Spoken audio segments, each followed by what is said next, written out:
150 feet or more from the initial, I should say, suspected impact point. Having a lift car, we can't get the light all to work.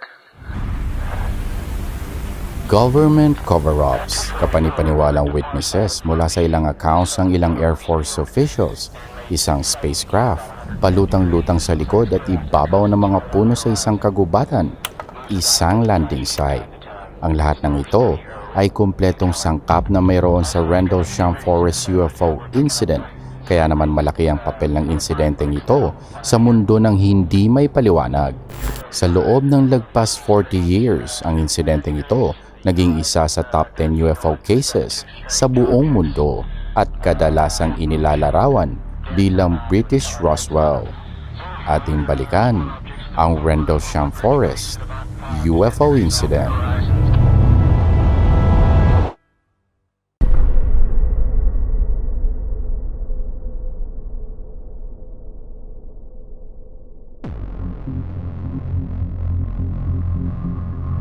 Noong 1980, sa loob ng lagpas 30 years, ang Cold War sa pagitan ng US at Soviet Union mas lalong tumitindi. Sa panahong ito, agresibo ang pagtaas ng funding at pag-deploy ng armed forces ng Amerika. Tinanggap naman ng mga British ang planong ito ng US. Pinayagan ng dating Prime Minister na si Margaret Thatcher na maglagay ng military resources ang US sa mainland Britain bilang paghahanda sa kung anumang pag-atake sa English Channel. Ang tatlong squadron ng 81st Tactical Fighter dineploy sa iba't ibang European air bases. Ang dalawa dito nakatago sa East Anglian countryside. Ito na ang naging bagong tahanan ng 78 at 79 Tactical Fighter Squadron. Ang ilan sa kanila ay nasa RAF Bentwaters at ang natira ay nasa RAF Woodbridge. At sa pagitan ng dalawang American bases na ito ay ang 15 square kilometers na Rendlesham Forest. Sa papalapit na pagtatapos ng December 1980, patuloy lamang ang mga airmen at kanilang officers sa kanilang mga duties. Walang kahit maliliit lamang na pangamba, ngunit lingid sa kanilang kaalaman, hindi lang pala mga Soviets ang kanilang binabantayan. December 26, 1980, bandang alas 3 sa madaling araw, ang kalmadong kapaligiran sa RAF Bentwaters binulabog ng ingay ng emergency alert system. Naalerto ang mga airmen, nag-establish ng firing position sa perimeter ng fences ng base. Isa sa kanila ang isang airman na si Steve Longero. Habang nasa firing position, ang kanyang atensyon nabaling sa isang bagay na gumagalaw sa kadiliman ng woodlands. Mga pulang glowing lights ang kanilang tinitingnan na pabalik-balik na gumagalaw sa kagubatan sa di kapani-paniwalang bilis. Takot at pagkalito ang nararamdaman ng mga airman habang ang mga ilaw nagpupulsate at erratic ang galaw ng mga ito. Minsan ay tumatama ito sa isa't isa na nauuwi sa ilang red sparks at metallic crash sound. May mga pagkakataon na lumilipad ang lights sa ibabaw ng tree line, palutang-lutang lamang na tila sino-surveillance ang US airbase. Mula sa mga airmen hanggang sa control tower ay visible ang object, pero katakatakang wala itong radio signal at wala ring radar signature. Ang utos ng mga officers ay manatili ang mga airman sa loob ng fence at obserbahan lamang ang mga ilaw. Sa RAF Woodbridge, tahimik ang lahat. Hanggang sa may nag-report na guard sa radio na may naobserbang isang light aircraft na tila bumababa sa woods di kalayuan sa base. Si Lieutenant Colonel Charles Holt, ang officer on duty, agad naman niyang inutusan ng kanyang base patrol na pumunta sa kakahuyan para makumpirma ang validity ng report. Ang grupo ng patrol binubuo ng 3 tao, si Staff Sergeant Jim Peniston kasama sina Airman First Class John Burrows at Edward Cabansag. Habang papasok ang mga airman sa kagubatan, tila nagbabago ang simoy ng hangin. Mula sa malamig ay tila umiinit ito habang lumalayo sila sa base. Nakakarinig sila ng mga low humming noise na tila dahan-dahang tumataas ang intensity. Nakarinig din sila ng tila mga sigaw at iyak di kalayuan sa kanilang posisyon. Tila nanggagaling ito sa mga hayop sa kalapit na farm. Nagwawala ang mga hayop nang dahil sa kung sino man o anuman. Dito naisip ni Peniston na maghiwa-hiwalay sila. Si Cabansag pinapunta sa direksyon ng Rough Bentwater si Peniston at Burrows papasok sa kakahuyan. Hindi pa sila gaanong nakakalayo nang nakakita sila ng kakaiba at tila metallic na object. Palutang-lutang ito, nakaangat ng kaunti mula sa ground. Specialist sa aircraft identification si Peniston at ang aircraft para sa kanya ay hindi Soviet at hindi rin American aircraft. Triangular ang shape ng aircraft, ang surface may kombinasyon ng malalaking red lights at maliliit na blue lights at tila may iniimit ding itong ilaw sa ground. Nang nilapitan ito ng mga airman, tahimik lang ang craft at hindi ito gumagalaw. Walang propulsion, walang exhaust system, wala rin kahit anong klase ng steering mechanism. Wala rin itong bolts, walang rivets, ang craft walang duktong, ang surface tila isang buong structure lamang. Ayon kay Peniston, tila may kakaibang symbols ang nakaukit sa craft. Di kalaunan, sinabi niyang parang mga ancient Egyptian hieroglyphs sa mga ito. Hinawakan ni Peniston ang surface ng craft, makinis ito at medyo mainit. May humming sensation daw ito sa dulo ng kanyang mga daliri. Ang mga airman nakaramdam bigla ng maliit na kuryenteng dumaloy sa kanilang katawan. Nag-ilaw ang mga hieroglyphs. Nakakabulang liwanag ang inilabas ng aircraft. Sa pagkakataong ito, tila may nakikita siyang linya ng mga ones and zeros sa edge ng kanyang field of vision. Nanatili sa kanilang mga posisyon ng dalawa. Inoobserbahan ng aircraft na nag-hover sa loob ng 45 minutes habang nagsusulat ng notes at sketches ng craft. Pagkatapos ay bigla na lamang lumipad ang craft horizontally ng napakabilis papasok sa kagubatan. Agad silang bumalik sa base. Sinabi ni Kabansag na nakakita rin siya ng red light lumilipad papalayo sa kanya. Ni-report ng 3 ang pangyayari kay Lieutenant Colonel Holt. Agad naman itong ginawa ni Holt ng report at ipinasa sa kanyang mga superiors at sa mga polis. Bumalik ang ilang airman sa lugar na pinuntahan ni Peniston at Burrows. Doon nakita nila ang ilang indentation sa ground at ilang burn marks.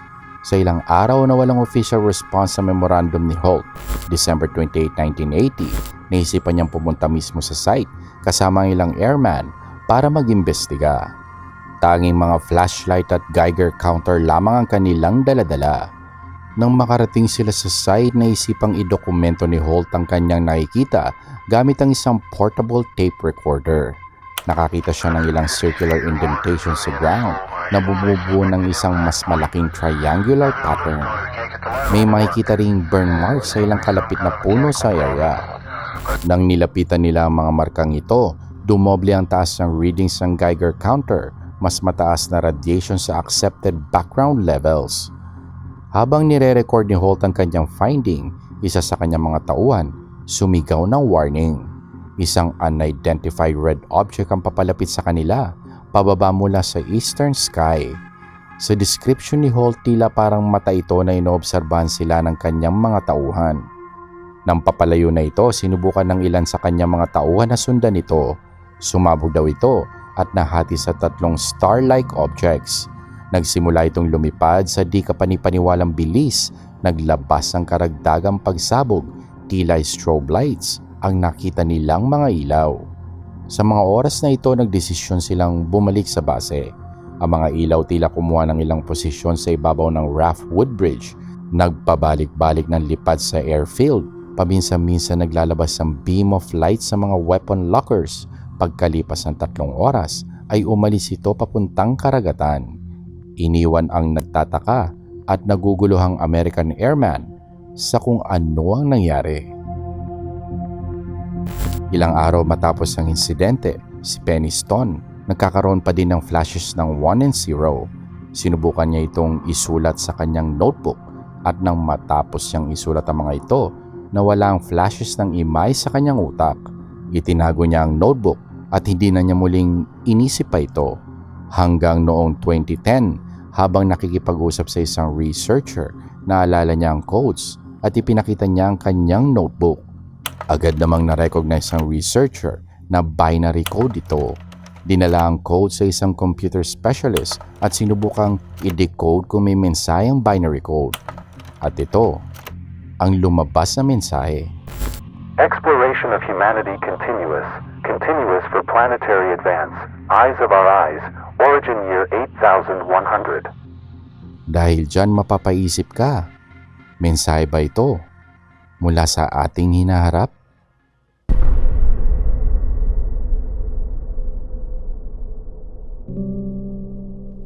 May physical evidence, audio recordings, mga witnesses mula sa mga high-ranking US military officials.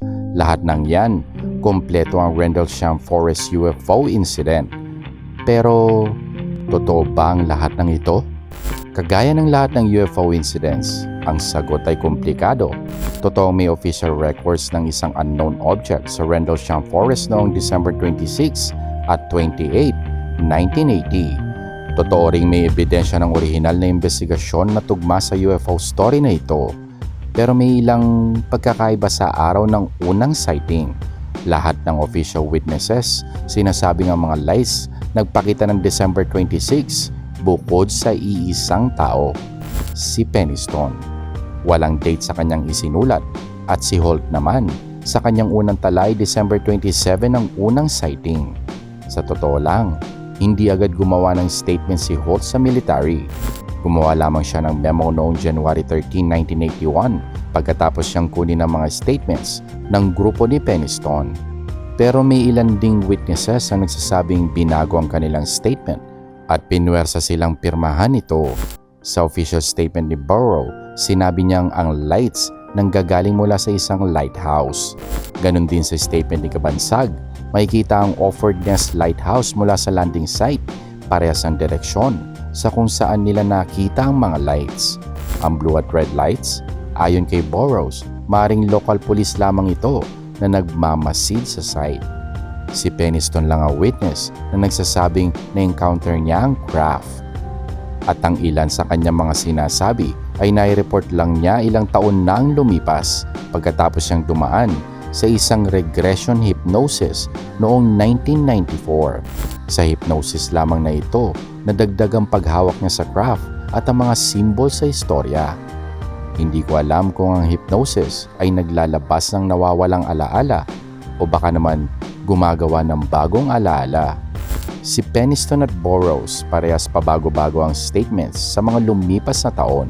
Si Colonel Holt, kilalang tapat at by the book na military commander, pero may ilang pagdududa din sa kanya. Minsan na siyang na-quote na ang debriefing ng witnesses ng Rendlesham Forest UFO incident ay ginamitan ng mind control gamit ang drugs at hypnosis sa ilalim ng US at British authorities. Ano yun? Wala namang ibang nagpatunay o nagsabing ginawa nga ito. Hindi nga ito nabanggit noong una hanggang sa ilang taon nang lumipas ang sinasabi ni Holt na mga data nag-i-exist ay nawala na. Ang audio recordings nasa possession ni Holt. Sinasabi niyang nasa 4 hanggang 5 oras ang audio recording pero ang inilabas niya sa publiko nasa 18 minutes edited audio recording. Ayaw niyang ilabas ang buong recording kung meron man. Ang notebook ni Peniston may problema rin.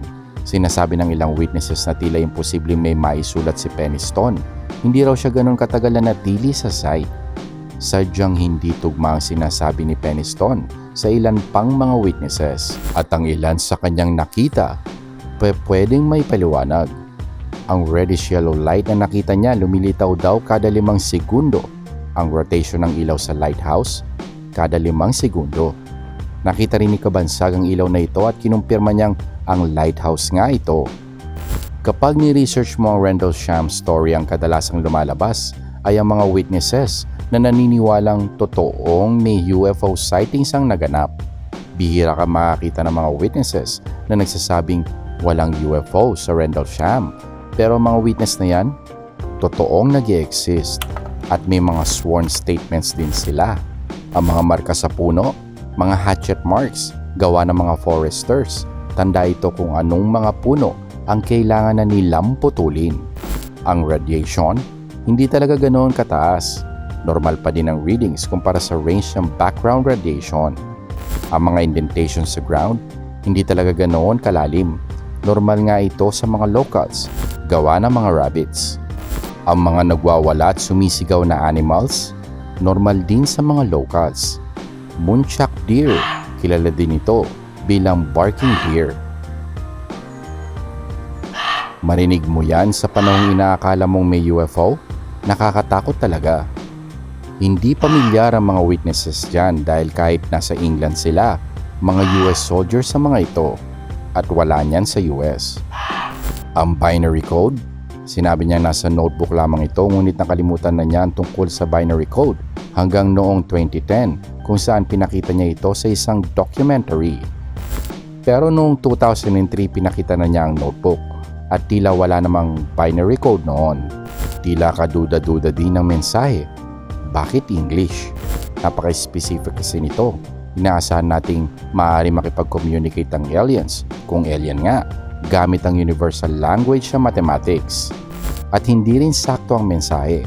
Ang sabi ay ito ang mensahe, pero ang totoo, ito talaga, random. Mahirap ang kasong ito. Bawat isa may sariling bersyon ng istorya. Patunay ang mga high-ranking official witnesses para sa mga naniniwala kahit maraming salungat sa ebidensya. Mga nawawalang evidence, cover-up operation agad. Sa mga skeptics naman, titingnan ng data at walang ibang hangarin kundi i-debunk ito. Lahat para sa kanila, invalid. Ang katotohanan, siguro nasa gitna at hindi na natin malalaman sa pagitan ng dalawang nag-uumpugang panig. Sa kabila niyan, gusto kong isipin ang mensahe ng code. Marami mang question dito, pero paano kung totoo? Ang mensahe kasi, seryoso. Kung totoo ang pangyayari, tila interesado sila sa capabilities natin sa nuclear at sa kung anong ginagawa natin sa mga ito. At sa puntong yan, tila mas gusto ko pang UFO nga ito na nanggaling sa space. Ibig sabihin, ang babala ay isang bagay o sakuna na pwedeng mangyari. Pero kung ang mensahe galing sa ating hinaharap, ibig sabihin, nangyari na ito. At sa mga nangyayari ngayon sa buong mundo, ang gulo ng Israel at Palestine, Russia-Ukraine, at sa iba pang parte ng mundo, kung anumang sakuna ito, tila hindi na natin ito mapipigilan. Huwag kalimutang mag-like at mag-subscribe sa Random Pinas.